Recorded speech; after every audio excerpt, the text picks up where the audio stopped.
Haddie spent her youth in a household brimming with love. Her mother, Professor Besant Kerr, moved across the world to teach agricultural science at a university in Trois-Rivières, Quebec. Her father, Rojan Song, whatever, found remarkable success with a catering business in small Quebecois town.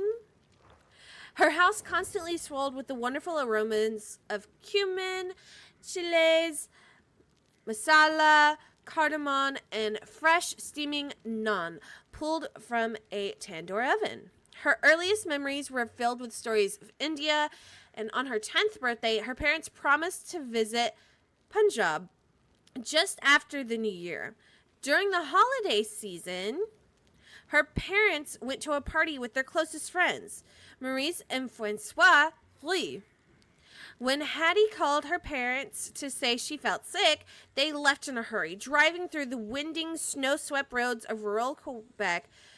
Rohan lost control of the car, skidding into an icy, gnarled forest.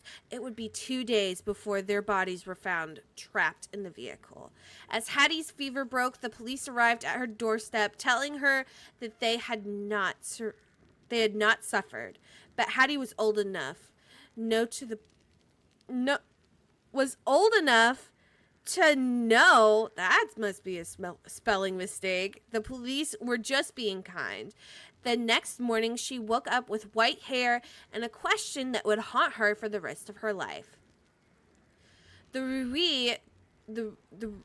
Ree took Haddie in, doing their best to fill the hole left by her parents. Despite the enormous loss, Haddie was again surrounded with love. The love her adoptive parents had for their son, Jordan, and the love the three had for her.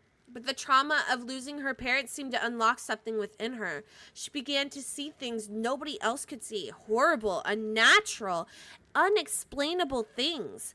Apparitions tormented her in class, at home, in bed. Her unexpected screams earned their nickname, Helly Haddie. Only adding to her alienation and anguish. Once a cheerful and social child, Haddie walled herself off to the world. With time, Haddie realized her uncanny abilities only triggered in certain areas. Dark areas. It was as though there were places in the world where another dimension somehow bled into our own. Jordan called their intersecting areas overlaps, and they seemed to give Haddie insight into a dark, shadowy world straight out of a cosmic horror story. When Haddie graduated from high school, she felt an unexplainable tug to discover who her parents were.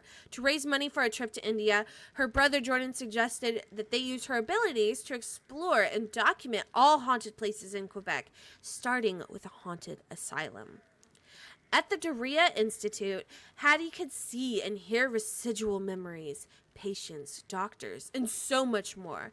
While recording her impressions at the Institute, she offhandedly called the encroaching dimension the Ravage, since it not only assaulted her with memories from all times and places, but also gave her the sense of feeding off psychic energy. The Ravage, she sensed, was a living mosaic of human suffering that was slowly corrupting and devouring the world. She concluded that they needed to investigate more to see if there was anything to her hypothesis. Jordan presented the footage and recordings to their uncle Stefan, who helped them turn what they had documented into a web series. Within days of uploading the first episode, Ravages of the Abyss was a viral hit. True crime fans, ghost chasers, and skeptics flooded the comments with their own theories of what she was experiencing. Stefan handled the production, and before long, he presented Haddie with her first check as a professional podcaster. Now, with a working budget, Haddie was able to investigate the most haunted places in the world, seeking answers about the Ravage. Her investigations led her to a secluded island where once an entire town had mysteriously disappeared, leaving dozens of empty houses. She never felt such a strong influence of the Ravage as she did here. It pulsed with suffering and cruelty and repressed darkness. Haddie absorbed the emotions of the ghost town and closed her eyes. Calming herself and silencing her mind, she began her guttural screams and cries and whimpers. When she opened her eyes again, she could see the scintillating orange residuals, memories of people tearing each other apart in the mud and rain. Then everything disappeared as a much older version of her stepbrother beckoned her from one of the homes. She chased after him, only to stop suddenly with the realization that the Ravage was toying with her emotions, playing tricks on her, making her see things that couldn't possibly be real. The encounter nearly put Haddie off the project entirely, but she was now the linchpin for a company that fed her family. Her uncle Stefan continued to line up sites to visit, and after a personal trip backpacking across India, Haddie carried on subjecting herself to the horrors of the Ravage. Then, while investigating a haunted World War II bunker in the Alps, Haddie heard someone faintly crying out for help in Punjabi. Snow flurried in the bunker as a tunnel suddenly opened to a snow-covered forest. A horn blared in the distance and faded away. She saw the glow of red lights through a wall of snow and felt her heart skip a beat as she rushed to a crumbled blue car pinned between two massive pine trees. Through the shattered windshield, she saw bodies of her parents stuck in pools of frozen blood. Haddie narrowed her gaze and saw tiny plumes of vapor floating from their trembling blue lips.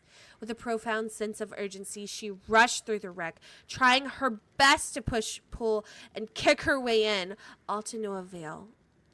As she cried out to them that she was sorry for being sick, that the accident was all her fault, their eyes snapped open, and in unison they answered the question that had anchored her life to their death. Yes, Betty, we suffered. With a terrible cry, Haddie fell back into the snow as ice tendrils wrapped around her and pulled her down into a world of endless darkness.